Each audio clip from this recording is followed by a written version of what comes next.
And this. Its fortunate 13th year of generation with just a single major update, the Chrysler 300 won't not spring quickly to purchasers' psyches while considering vast autos for procurement. This calmer, more extravagant, and stoic kin of the more out-of-control, crazier Dodge Charger and Dodge Challenger SRT scat packs, Hellcats, and wheelie-pulling demons hasn't attracted much regard for itself recently. Chrysler scratched off the 300's powerful SRT8 variation in 2015 similarly as Dodge started testing the external furthest reaches of powertrain madness. What's more, despite the fact that the after effects of a 23andMe cheek swab of the 300 will uncover DNA confirmation of antiquated genealogical relocation from Stuttgart, Germany, because of some turn-of-the-century W210E and W220 S-Class bits, this auto feels neither old nor even the slightest bit Swabian. Nope.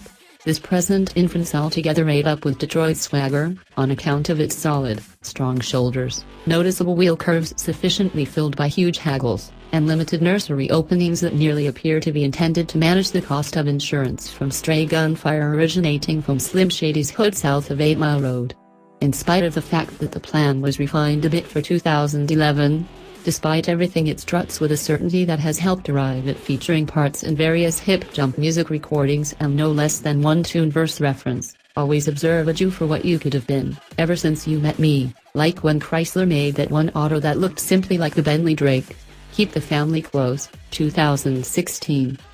How much longer will Chrysler's unique gangsta vehicle and just real auto stay underway? Gossip proposes when the LX stage gets substituted for 2021 on an Alpha shared design, the 300 may be set out into the wild.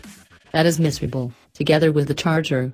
FCA's LX deals at present overwhelm the full estimate auto fragment, surpassing GM, Chevy Impala and Buick LaCrosse by 17% a year ago. Such is life. To spruce up for its 3-year dash to the end goal, the 2018 300 lineup gets a cluster of detail changes, beginning with the model arrangement lineup. It now advances from Touring, through Touring L, 300S, and Limited, to a definitive 300C. That new base Touring model gets fabric seats, 17-inch aluminum wheels, and a $3,345 value drop, to $30,090, from the past base Limited model. Everything except the 300C accompanies standard V6 control and discretionary AWD. The 300S gets an all the more intense V6 and a discretionary Hemi V8, raised drive as it were. The range-topping 300C now gets the 5.7-liter Hemi V8 and back drive as standard, alongside new mocha-shaded stitched Napa cowhide seating and entryway-borne upholstery in addition to normal open-pore wood trim. 2 new metallic paint hues join the rainbow, green and ocean blue. At the dispatch occasion, 2 Hemi-controlled 300s were accessible to test. I began off in the more sumptuous 300C, which wore its sewed mocha inside lavishly. Estimated at $42,090 to begin, a completely decked-out 300C, at $51,070, just kisses the base end of the fair-size extravagance vehicle class, A5, 5 Series, XF, E-Class, et al. Such an astonished 300C feels almost aggressive in wording fit, complete, and materials and offers the reward of unrivaled space and an inebriating V8 surgent thunder that no Section 2.0-liter turbo in the luxury class can touch. Next up was the 300S, which in Hemi trim wears a bundle of previous SRT parts, front belt and fog lamps, side ledges, and back spoiler. The S suspension is tuned somewhat firmer to begin, with expanded spring rates, execution-tuned guiding and bushings, and bigger hostile-to-move bars, to which the test auto included $275 worth of Mopar, bringing down springs that dropped the auto 1 inch, heightening its spodassery. I dreaded for my kidneys and fillings, yet riding on a similar all-season 245/45 R20 Firestone Firehawk GT tires, the S handled a similar Belgian square extend of test surface with no trim, relaxing, sharp-edged body impacts. Indeed, the ride is to some degree firmer, yet it's not buffing, and the distinction with respect to the 300C was astoundingly negligible.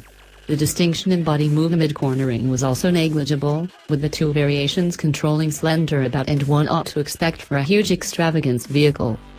The test circle incorporated a few genuinely tight corners, The Hemi could without much of a stretch overpower the back tire grasp while leaving those corners notwithstanding security control intercession. But then in the Auto's sport mode, said intercession was both late and delightfully unpretentious, allowing a prudent measure of slip and body pivot. This is the way all producers that care even the slightest bit about influencing their autos heading to encounter agreeable should program such frameworks. Comparative acclaim is expected. The software engineers of the ZF authorized torque flight 8 HP 70 transmissions worked a rationale. Here once more, sport mode held lower gears while lifting off the throttle and transforming into a corner. It preemptively downshifted while braking hard into a corner and dependably appeared to be in the correct apparatus for a corner exit. Since each Gen X or millennial designer at an auto organization can be relied upon to have grown up passings boxes or PlayStations and programming PCs, it beguiles me why each transmission with a sport mode can't be customized to move precisely like this one. So in case you're mulling over a major car, remember this Chrysler. See, Chevy's marvelous SS is no more. In the event that you like controlling with a V8's throttle, we're down to the Dodge Charger or Chrysler 300 in this value extend. Drake fans who share my affection for stitched calfskin will definitely pick the auto that looked simply like the Bentley.